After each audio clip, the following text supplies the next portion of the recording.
Well, the first day back after a long break. The guys are working hard. It was a productive day. So, questions? How does Chubb change this defense? Do you tend to change it? How does he change the defense from which perspective? Schematically, how we play? How you use Schematically, he won't change our defense. He's playing the Sam backer position, which is obviously opposite of the will. So he's an outside linebacker. And on sub downs, he's playing defensive end. Last year, just talking numbers, we were in base probably 35% of the time and then sub the rest.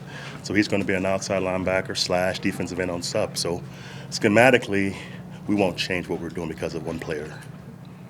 Vance, give me a sense for the pace of practice. Is that something that is even being more focused on this year, just continue to up the pace? I think it's a fine line in OTAs as far as the pace. You want to keep guys healthy. We're not wearing pads. You don't want guys flying around all over the ground. But that being said, you get in football shape by playing football. We want to play fast, obviously. So our pace is up. It's going to be fast, just to get in shape to play football. But just being careful with the bodies and not getting guys injured. But yes, we want a fast pace every day just to get in good football shape so we can play fast. Vance, Joe's addressed the team today on, Yes. on the national anthem. How did that go? What was the overall message? It went well. It was good that Joe can address the team with that issue. It hadn't been an issue for our football team, but the policy came out last week, and he wanted to just confirm what the policy meant, for the ownership and for the players. But it was a great conversation. Again, a conversation. He just kind of gave some clarity to it, what it meant for us. But it was great to have Joe talk to the team about that issue. Coach, will the Broncos have their own independent policy, different than the league policy? We don't need one. Okay, this is the beauty about having a policy, having a league policy now. Last year we didn't have a policy, so you had 32 different policies. This is a good thing for our league to have one policy, and it's clean. It's clean for everyone involved. So I am happy it's a policy in place for all 32 teams the same. When you see DT running around out there making plays as he always, how do you have maybe same or different to keep him healthy throughout this time and the season that maybe could be different in the past? Just because you can see how dynamic he can be when he's not banged up. Well, he wants to work. He's always in great shape. He's eating right, taking care of his body, and the older he's gotten more involved with taking care of his body. And he looked great out there. Obviously, having Case, that brings new life to a receiver. He's been in the offense where they've had 2 years of quarterback battles. For a receiver, they don't like that stuff. They want one guy. They want the timing to be right. So he is really excited about Case, but he's always in great shape. And again, when he's healthy and he's rolling, he's hard to defend. You change how you manage it then, or? Did we change it? I'm being smart with everyone. Okay. And obviously we're getting reps, but it's all scheduled. By keeping everyone healthy. That's one of our goals. To leave OTAs healthy. You don't want to lose anyone this time of the year. So absolutely, everyone's being managed appropriately. How have DT and Amanda responded to having the two young guys? Has it given them an extra? We see them doing a lot of little extra stuff. Do you think they appreciate having the young guys? Or Yeah. I would hope so. Having young teammates that can help you win, that's always a good thing, and having guys that can push you, become a better player, that's always a good thing also. I think those two young guys, has helped the whole room just to be more competitive. So that's a good deal having that much talent behind you because it forces you to always be on your A game. If not, they can make you look bad in front of your peers. So I think it's helped those two guys to keep pushing to get better and better each day. You have exciting rookie wide receivers, also an exciting rookie running back in Royce Freeman. Mm-hmm. Can you give us a progress report and maybe what you like, what he still needs to work on? It's hard to evaluate a running back without pads, but you can see the cutting ability. You can see the vision he has when he's carrying the football. He catches the ball well also, but his evaluation won't be complete until we put pads on.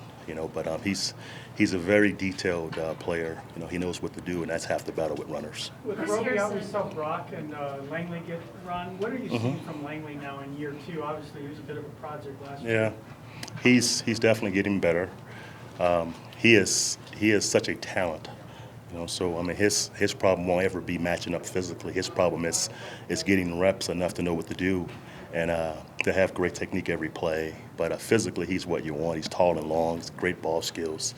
Obviously, with Brock, he's an experienced guy that's played a lot of football. That's why he's here. I mean, he's been a starter in this league, so he's here to help us. But I've been really pleased with all the young guys in the secondary, just pushing forward and getting better every day. How does DeMarcus Walker appear to be moving around with the way he's getting? Well, DeMarcus right now, I mean, he's back to about 277, 280. He looks good. You know, his having him with Bill all the time has helped him. You know, last year he was kind of bounced around from the outside linebacker to the defensive line, but having him at one position has helped him a lot. I mean, he understands what Bill wants, and Bill's obviously a demanding coach. So being with Bill has helped DeMarcus play harder, and obviously being bigger is going to help him play better for us. Chris said last week that some things will change for him this year in terms of technique and like blitzing more. Generally, kind of what is the vision for him in this? Chris?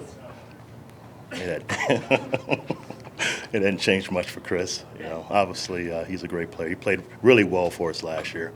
When you go back and watch the entire season as a whole, I mean, he had a really good year last year. So I was impressed watching him, but his role won't change much. I don't think so. I don't think he will.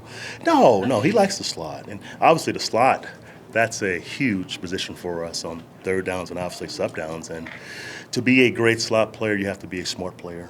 Because, I mean, he's got a two-way go on you every play. So you have to understand leverage and concepts. And he's good at that. So he's going to be our slot player. Coach Paxton, for most of practice, looked real good. How about the rest? Well, he threw a pick at the end there, and so I was going to. You sure that was him? You were really far back. I don't know if that was him or not. I couldn't tell you. I've been proud of Paxton. You know, Paxton's worked hard. You know, he's not relaxing, right? Not relaxing. So you guys know he's not relaxing. He's competing. Okay, so he's not relaxing. He's competing. You know, he wants to be a great player. You know, he's a young player that's getting better and better every single day. You know, I was with Alex Smith in his third year, and it wasn't pretty. But Alex, now you take Alex, right? So he just needs time to work on his craft. You know, he's obviously a rare talent again, 6'5" and big arm. He's a rare talent, so he just needs time to play. Once he plays, he'll be fine. Time for a few more for the coach. Look like he's taken a leap this Absolutely. year so far? He took a leap last year from training camp to week 17 against the Chiefs. Okay, that game I was impressed with how he played, and from that game to now he's taken huge strides. So, you know, as he plays, obviously he's had 3 coordinators in 3 seasons. That's tough on a quarterback. Again, like Alex Smith, same situation. So having Billy now for a year and a half is going to help him be a better quarterback. You know, having the same system, same audible, same concepts. That's huge for a young quarterback. But I've been really impressed with how he's worked and competed and not relaxed. Vance, in terms of route running, Yes. these young receivers seem a lot further along and much more mature. Is that a fair statement? Well, Deshaun, you know, at the Senior Bowl, he's a guy that has, you know, veteran presence as a route runner. I mean, he is a short route runner. He gets route running. So, I mean, he is definitely ahead of his time. You know, with Cortland, he needs some work at it, but he is so physically gifted. Once he gets that part, he's going to be hard to defend. But, you know, both guys are working, and both guys need more work at route running. But I think Hamilton has a knack for running routes. Looks like the defense is doing a lot of different things out there initially. What do you expect the defense to look significantly different than last year? Similar? No, we hadn't changed our scheme, but, you know, like most coaches, you kind of add more to your scheme each year, you know, to kind of make it better, you know, in all phases. So we hadn't changed our foundation, but we are going to add different deals to it. Final two, Nate and then Ryan. Hey Vance, as the league does more and more to discourage the use of the helmet to initiate contact on both sides of the ball, how much coaching energy is being expended and time expended on reteaching the guys how to play the game in a lot of ways? I think most coaches have coached differently, you know, probably 5 or 6 years back now. You know, no one all of a sudden has, you know, not been teaching to not spear players. That's what we're talking about, you know, basically using the helmet as a weapon, not protection. So I think everyone's coached the game differently, you know, for the safety of our players and the penalty aspect. You know, so that's been going on for 4 to 5 years. So I think with the new rule change, I think most guys are going to continue to coach it, you know, the right way. You know, it's not a weapon. it's a protection device for the players. So But is it drastically different in the trenches now? in the trenches, I'm not sure. We'll see about that. You know, that's definitely new. You know, for all of us to kind of get it officiated cleanly. You know, so we'll see about that. That's new, and only time will tell. You know, how we get that done. Last one, Ryan. Vance, on the new kickoff rule, how unique is this challenge to have that rule started when you're already on the field and started to teach it? Well, I think this rule is a good rule. Yeah, I'm in favor of this rule because the problem with kickoff was the space and speed, and big guys versus little guys. That's when guys get hurt. So now you kind of condensing the field by shrinking the takeoff, and without having the back wedges. Now you don't need big guys, right? You need little guys who can block guys in speed. You can't have any wedges. The only double teams you have is from the front line, and that's in a 10 to 15 yard radius, which is going to be tough to do.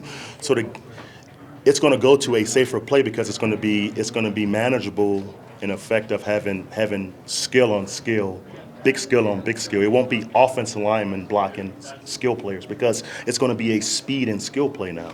It won't be a wedge aggressive double team play. It's going to be like a basketball play. So the most skill you have, guys are evenly matched. It'll be less injury, and we're shrinking the field by having it as a standstill takeoff. So it's going to be a safer play for all of us. Thank you, Coach. Thank you guys. Okay, enjoy your day.